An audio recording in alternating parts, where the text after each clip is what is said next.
We might be too young to have a spotted cow, but we are both diehard Packers fans. I could talk about this for hours. He was my legend. He was my quarterback one. Taysom Hill, forever in my heart. We have a kind of a reputation of being the young and diehard fans. How is that, Dr. Pepper Taysom? Amazing. Hey guys, let's keep it under 25 minutes, alright?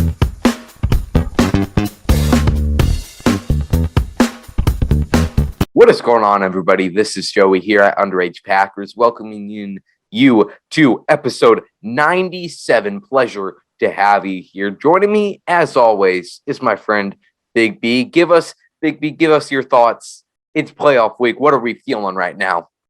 Feeling nervous, scared of heartbreak, excited all in one, but we're ready for some playoff football. We are. I mean, that's like, I've heard through the grapevine, which is literally just your Twitter feed this week, that you're feeling, especially as that 49ers-Cowboys game was going on, you were feeling a little bit nervous? Yes. I will admit, yes. What's up with that? Are you still nervous about this game? No, I am not nervous still about this game. We're going to absolutely kick their ass, okay? Mm-hmm. But I'm just nervous of heartbreak because I'm scared of heartbreak. Pretty fair, I think. Yeah, but that's the excitement of it all. That is the excitement of NFL playoffs. Who knows, man? Monday, we could either be recapping a great win on this very podcast, or we could be recapping loss. But either way, we don't talk about losses here. We don't. Only wins. Losing is not an option. All right. Yes. That's just the facts of the situation here. And even if we do lose, it is a privilege to be doing a game preview of a playoff game. That is certainly a privilege because, you look around at the landscape of the NFL, it's easy to get caught up in our headspace, especially as Packers fans over the last 2 or 3 decades of, playoffs. In January, the Packers are playing exciting football. But for 24 other teams, that's not the case right now, and that's usually not the case for them every other year like it is for us. So, there is literally, Vikings fans, those poor people, horrible life decisions on their part, and they're literally talking about, I wonder what their next GM candidate's going to be. They interviewed this guy today. I looked at his Wikipedia page, and he looks like a smart guy to me, all right? So, I'm just glad that we are here to talk about a Packers playoff game. So we'll be talking about all of that excitement. We'll be talking about the news that we got in this week, the injury news from Matt LaFleur, and then we'll be talking about what they got going on out west in San Francisco. We'll be talking about all sorts of stuff. We'll be talking about the Week 3 matchup, what happened there, and then we'll finally get to our game preview this week. It's an exciting time. Are you ready to hit it, Big B? Yes. You are. Now, I do got to ask you one essential question. If we win this, when we win this, because losing is not an option. Remember that. I'm sure I'm just going to be, this is going to sound really sad, but I'm literally, I'm going to come upstairs, I'm going to watch the press conferences, and then after that, I'm going to turn on some music and start dancing with a Dr. Pepper in my hand. So, I don't know if that's your plan. Maybe you have more of a life, but if you are in my headspace, what's your number one song on your victory playlist? Gotta be We Are the Champions, right? It's the only option, right? I think so. Yeah. I think so. I think that would especially hit different after the Super Bowl when we win that. Yes. Because, we are the champions of the world. Like that. Oh, my God. Brings a tear to my eye just thinking about how awesome that would feel to hear. Classic parade song. I need to put together my playoff win playlist. So sometime this week, I got to get to that. So that's that. Playoffs happening. Let's do it. Let's head right into it. So we do got to talk about the news. The one coming out on Wednesday evening of Kingsley Keke being released by the Packers, fifth round defensive end from 2 years ago. I really, it's been kind of confusing with Keke. Last year, right about mid-season, he suffered a concussion, and that kept him out the rest of the year, really. and it felt like we never were truly getting too much updates on him. And then this year, around sometime in December, he misses a few games due to COVID, and that's that. Then mysteriously, he has an illness listed, and he's a healthy scratch for a game. Confusing stuff going on there. And then it came to a boiling point, apparently. He was released this Wednesday. Big B, I mean, we started to see some things come out on some possible reasons, but what are your overall thoughts on Kingsley Kiki surprisingly being released? Yeah, it sucks. I had high hopes for him. I thought this was going to be the Kingsley Kiki breakout year, as I like to say. Just disappointed, sad. Really like Kingsley Kiki, but had to be done apparently. So nothing you can do. Apparently. And yeah, I really thought before he had those concussions last year and even this year, like, you know, I don't know if he'll ever turn into a great pass rusher, but fifth round defensive end, he seemed to be coming on and coming into form, finding his identity on this team, and he just now we'll never know. And the Packers' bad luck with third round picks seems to be extending to fifth round picks. You had Kamal Martin in there. Yeah, Kiki. I'm not saying, I don't want to throw out accusations out there or any conspiracies, but I'm just saying those third and fifth round picks aren't looking to turn out too well. So that's Kingsley Kiki. We won't, it could be, a multitude of things. Could be, a actual personal reason that, he's actually going through something, or he just doesn't have the motivation to be an NFL player, not carrying the G. So we won't speculate too much on that. Then we got some injury news, Big B. But for the first time this season, the injury news is phenomenal, and it's pretty remarkable where we are at this point. I mean, Big B, tell us all the players that are coming back. Just like list them all off. Who is coming back this week here?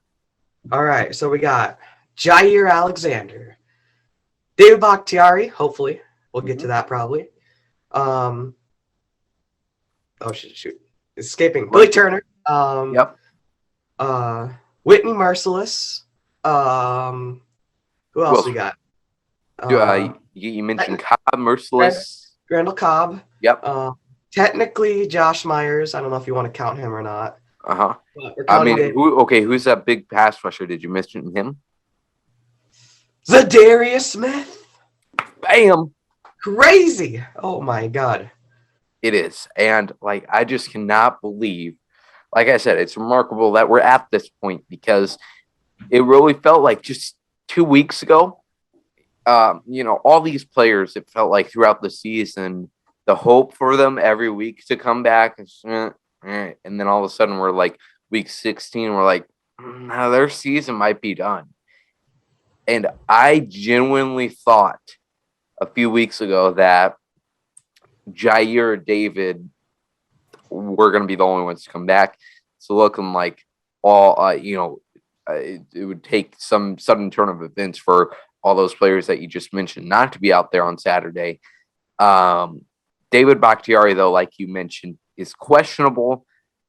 He was off and on with practicing this week. I don't know if that was a part of his recovery plan or not, but I assume a knee injury for offensive linemen can be tough to predict, tough to obviously come back from. It's taken him a little over a year now, but a little tough, and it has to be day to day, like Matt LaFleur always talks about. So there's that. Even if we don't have David back this week, so many great additions that playoff teams, all the other 7 playoff teams would be dying to have, I'm sure. So we found a way to win 13 games without them. So now they're here with us on this team to make us even better for this Super Bowl run. For the 49ers side of things, you got Nick Bosa. He is the only one with a designation, the only important one with a designation, dealing with a concussion. that he suffered against Dallas. And obviously, that's just dependent on if he goes through concussion protocol, gets out of there. And he obviously, if he can't tell, how many fingers you're holding up, then it won't affect him in the game. Unless, like I said, he's struggling with this concussion. And then you got Jimmy Garoppolo,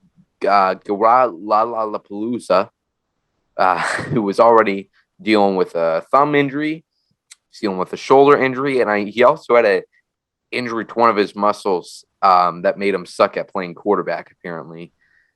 So there's that for Jimmy G. And I mean, he threw only 12 times in the 2019 NFC Championship game, and we'll get to why the Packers need to make Jimmy Garoppolo throw more than 12 times in this game when we get to our full preview. So that's our little injury report we got here at Underage Packers. Now, we got to talk about, we'll take a little break from the 49ers here, and then we'll get right back into it. But, Big B, I was talking about with these injuries, how remarkable it has been. Great to see all these players come back. But one thing I've picked up on this year more than ever is just the characters, the personalities of these players.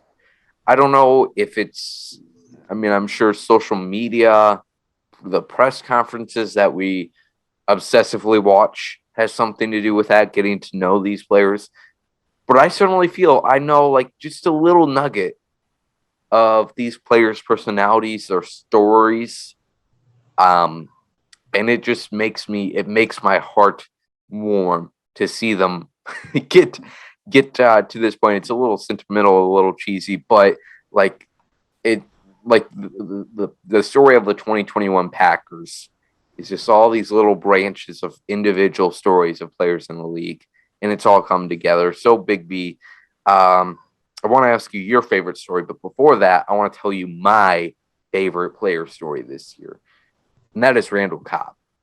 Look, the emotional connection, the emotional value I hold with Randall Cobb is crazy. That man was drafted by the Packers in 2012, and he didn't leave until 2018, 6 years with the team in his first stint. And he was really, I'm not sure if you had the same experience. I'm going to really make some people feel old here, like I tend to do a lot of times. But, when he came into the league and kind of his career arc was kind of when I, got interested in football right in 2012 when I was able to understand the game. And he was just, like I said, there until 2018. And I kind of felt, I wouldn't say I grew with him. That might be taking it too far, but I really feel like he was always there, just like Aaron Rodgers, Jordy Nelson, childhood hero, I guess would be the right word. So to have him back, I mean, late July, Aaron Rodgers goes out there. He has Ian Rappaport as his messenger, and he says that he wants Randall Cobb back. And I'm thinking, okay, this is just as stupid as a Jake Kumro theory. But apparently that really was a deciding factor for Aaron Rodgers to come back to the Green Bay Packers. And at first I was like, okay, if this is real, Aaron is not a good GM, because the idea of trading for Randall Cobb, who has, played better than I expected, but still trading for him, giving up assets for him. But this is coming from me, who I just said, I love him. Anyways, Aaron Rodgers, I can't believe that happened. And now we're here talking about him being back. And Randall Cobb, he did an interview on Packers.com with the Packers Point of View podcast, which is a new thing they started this year. I'm not sure who even hosts it, so sorry to him. But I know they've had some great episodes, and multiple people posted this clip from that episode they did with Randall Cobb this week. And, oh, my God. No words can describe it. No words, no explanation is needed. I'm just going to play it here. 3 games. 3 games. That's it. My dad sacrificed a lot, both my parents, my mom and my dad, for me to be in this position and for me to have this opportunity. It would mean the world to me. It would mean the world to me to be able to tell them that we did it, that everything that they sacrificed was worth it. And I know this is just a game. I know that football is just a game, but it's been more to a game for me, more than a game for me. It's provided me with a lot in my life. It's helped me provide a lot for my family. It's changed the trajectory of generations to come, all because of a football. And to win a championship is the pinnacle of that journey. And to be able to tell my dad, to tell my mom that, y'all, we did it. The sacrifices that you all made for me and my family to allow me to go to college and to get a scholarship and to get drafted, it was all worth it. We did it. Number 18, man. Did you just have that towel sitting there like an NFL league towel? Yours. That was not the plan for it, but it worked out. Great use of your resources. So now, Big B, I talk about Randall Cobb. You can pretty much go through. We could do like a whole 3-hour bit on like every single player story. But what is your favorite Packers player story from this year? Man, it's tough. I want to go with one of the free agent pickups, Campbell and Douglas, but I feel like we talked a lot about that in our award episode, so I'm not going to repeat none of that. So I'm going to go with David Bakhtiari, all right? Oh. Kind of curveball, but, last year, what was it? December 31st. Yep. Got the ACL injury in practice, whole big fluke of a thing. Out for, what was it, like year and a couple months. It's been now. Finally, we all think he's coming back. Then gets second surgery. We're all like, okay, he's done for the year, clearly. Never coming back, never playing for the Packers again. Social media was like, I wasn't like that. Because, I actually have a brain. Yeah. Now he's coming back. First game in the postseason. He's a warrior. He's a stud. He's a giraffe, as Aaron likes to call him. Not lie, but yeah, that's a thing. So for sure. Sorry. Cheers. That is cheers, David. Let's chug some beers, David. Let's go. That is a curveball choice, but I really like it. And I'm sure there's a lot of stuff behind the scenes that we don't get access to. Yes. Of David, just like I mentioned earlier when we were talking about his injury, like that he just so badly wants to get out there. I'm sure that so, and I really hope he is able to play on Saturday and return to his all-pro form, just like he looked like in his minimal snaps against Detroit. So David, a great choice there. And I loved Aaron's quote on the Pack Matthew show where he's talking about the little socks of David Bakhtiari that he had on during the Christmas Day game, and he said, "I wanted David to be out there with me when I broke that record." Oh man, that's a great story. Once again, bring out the NFL towels. There we go. So yeah, I mean, there's plenty of stories. So I just wanted to bring that up and talk about Randall's great clip there. Now it is time to talk about San Francisco 49ers. Big B, you know why they call it the 49ers? No. Because Packers about to drop 49 on them.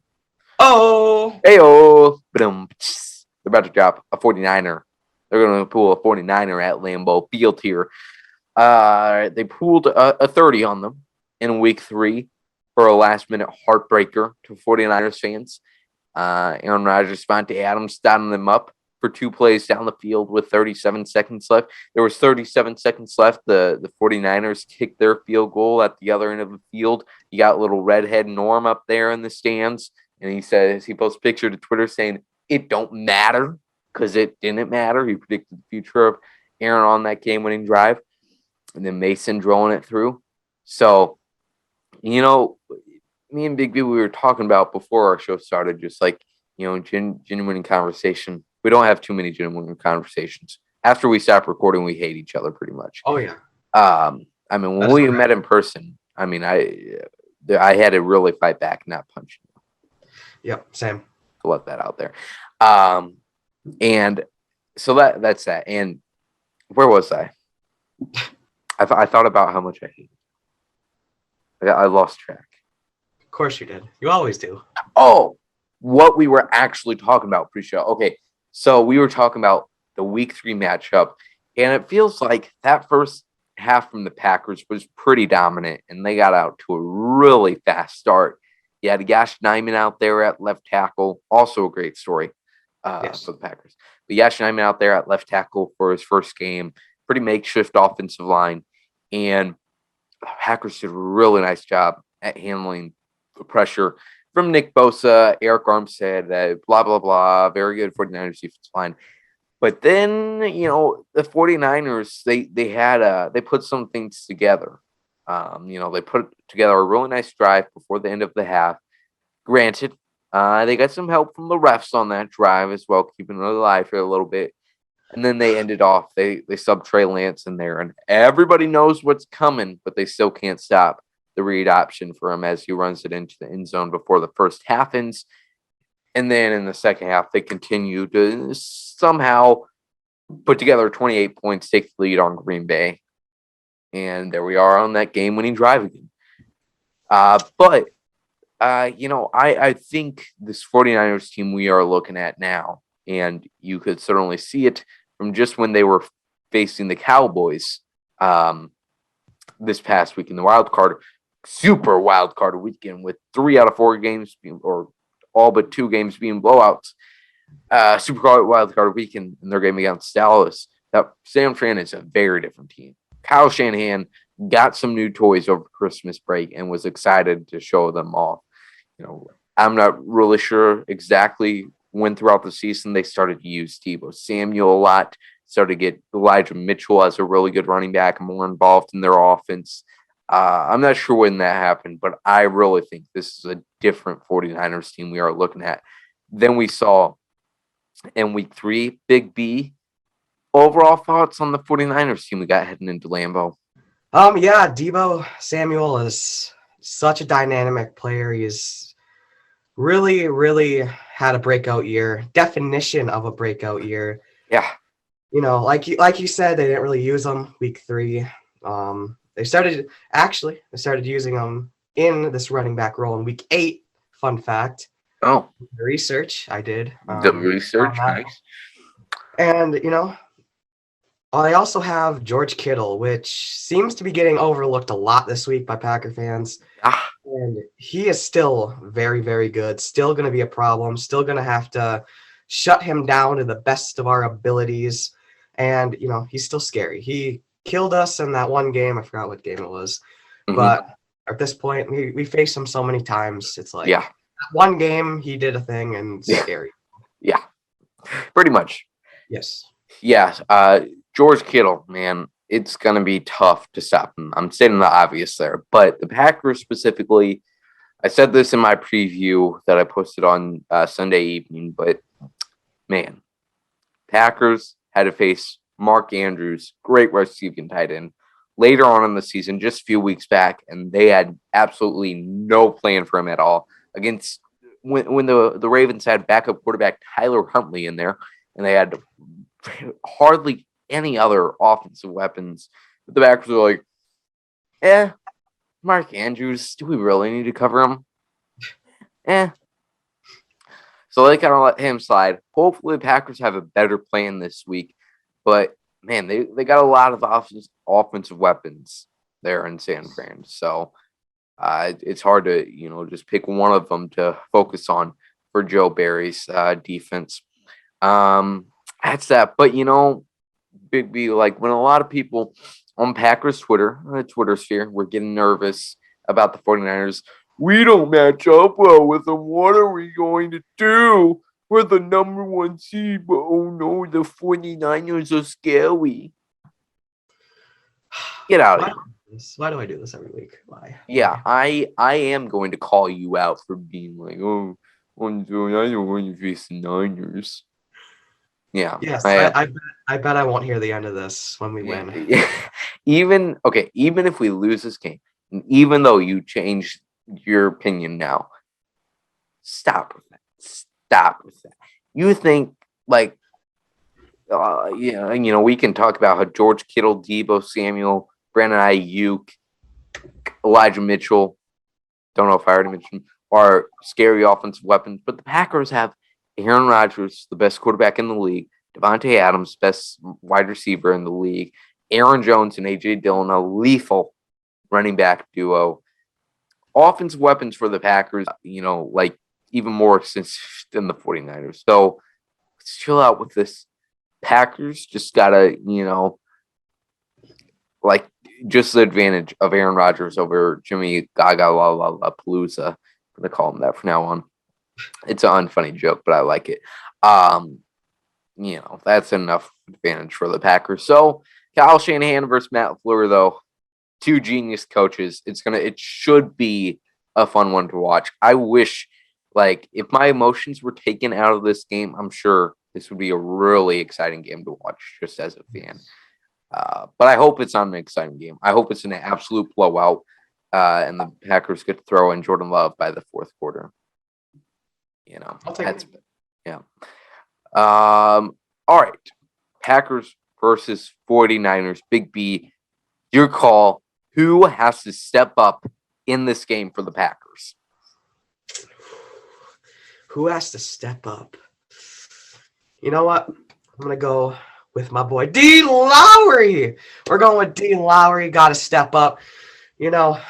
He's just an absolute legend already, but got to see more from him. Yep. 49ers, past 3 playoff games, even though they have nothing to do with this game, past 3 playoff games, we have given up over 200 yards in all 3 of them games. And in one of those games, we let up 300 yards, which is absolutely insane. Was that Kaepernick? Yes, that was Kaepernick. Okay. So Dean Lowry, my boy, got to step up. I know he will. I know he will prove the haters wrong, and he will get 15 sacks this game. Going to be great. Let's go, Dean. Let's go. Seems reasonable. Yeah, man. I was thinking about this too. Dean Lowry, I think this is a chance for him. I think they already are starting to get the fittings measurements for his gold jacket. But I think this is a game, after this game, they might start preparing that bust for him. Man, I just think he can go out there, and along with Kenny Clark, I think those 2 can completely wreck this game for the 49ers. And they will have no idea who this 94 is. And he's just going to completely wreck their dreams. I can't wait. Dean Lowry is going to trot onto that field, and he is going to have a Reggie White type game. I'm calling it out. It is almost guaranteed at this point that Dean Lowry will get the Reggie White ghost the night before. That makes no sense, but he's going to summon Reggie White. That's what I'm trying to say. There we go. And he's going to take on the body. Exactly. There we go. All right, I'm all for it. Dean Lowry, let's have a big game. For me, for my person who has to step up, I'm going to go with Alan Lazard. Look, man, EQ or Marquez Valdez-Scantling, he is doubtful. Alan Lazard, I think, Devontae's probably going to go off. Hopefully he goes off. He had 132 yards in this last game. But without Marquez Valdez-Scantling, Packers, they need somebody that can manipulate the coverage, 49ers coverage, the same way Devontae does. Give him somebody else to focus on. Having Randall Cobb back is pretty big, especially on those 3rd down situations. But Alan Lazard, go up there, make some aggressive catches, click X or whatever button it is in Madden to make some Calvin Johnson type catches. Let's do it, Alan. Now, we haven't done score predictions in a while just because nobody cares. Packers going to win every week. But it's playoffs, so let's reintroduce score predictions. Big B, what's your score here? I'm going to say Packers win, of course. 37-24, Packers win. Okay. Man, I'm yeah, I'm kind of thinking how this game is going to go. And I think that one makes sense. And if it's following the typical path of a Packers game, really third quarter they have it sealed, or like the opponent is kind of like just kind of drowning, trying to climb an uphill battle to maybe forge something. But then by the fourth quarter, Packers pile on a few garbage time points. So that score would make sense to me. I'm going to go a little less scoring and say 27-20. Packers get the win. Too close. Too close for my too close for the heart. Yeah. Mental health. That's I agree, man. That's shaving a few years off life. If this game is going into the last 2 minutes of fourth quarter, dude. If we have a situation like we did in week 3 for a playoff game, God bless. You might as well start, digging my casket up at the 2-minute warning, man. Jeez. Yeah, you might not be seeing me next week if that is the case. Yeah, I mean we won't be doing. Yeah, I don't know if we'd be alive for our recap episode. Man, that would be too tense. So it should be an exciting one. I think this, while this matchup, Eagles obviously would have been easier, but the 7th seed, it's a divisional round of the playoffs. You got to play hard teams on your way to the Super Bowl. So I cannot wait. I cannot believe if we are here right now. This season went by too quick. One last thing I wanted to shout out, and then I'll let you go to sleep. It's literally about to be 11 o'clock in the Upper Peninsula of Michigan for Big B. But, I wanted to shout out my friend Kyle Cousineau, who is helping the people out there, making sure that these tickets that people are selling, Packers fans are selling, get sold to Packers fans and not people with a California area code. All right. We saw in Dallas, a very supporting fan base for stupid reasons. I will never understand why. Dallas, very supporting fan base. Their massive, awful stadium, 49ers fans traveled well from the West Coast. So I was watching that and I was thinking, man, Packers fans, we can't have any gold package funny business going on where we sell all these tickets to non-Packers fans. We got to make sure these get to Packers fans, and we got to make sure we have a packed stadium. We got like one 49ers fans through section who gets beer thrown at him at the end of the game, So anyways, my point in this is that Kyle Cousineau is a man on a mission to make sure this happens, that the Packers fans are in the stands. He has been out there all week on the Twitters, helping people. He's been around for a long time, but he's helping people. You got tickets for sale? All right. I'll be the middleman here and make sure, you can sit on your couch. Don't worry about it. And I'll make sure these get to Packers fans. I know the people. And so he's doing that. Rachel Hotmeyer, our friend at NBC 26, she just did a piece on him for the nightly news. I'm sure it's phenomenal. I haven't watched it yet, but I'm sure it's phenomenal. And definitely watch that. Definitely follow Kyle on Twitter. He helped me get tickets to the Bears game a few weeks ago, and I sat next to him. Phenomenal guy. We had a great conversation. Like by the third or fourth quarter, that game was over, and we were just like, the Packers were literally scoring a touchdown, and me and Kyle were just like talking as they were playing Made on the Drum all day. Long story short, Kyle doing God's work, making sure. So hopefully we can see that come to fruition Saturday night. Big B, any final playoff thoughts?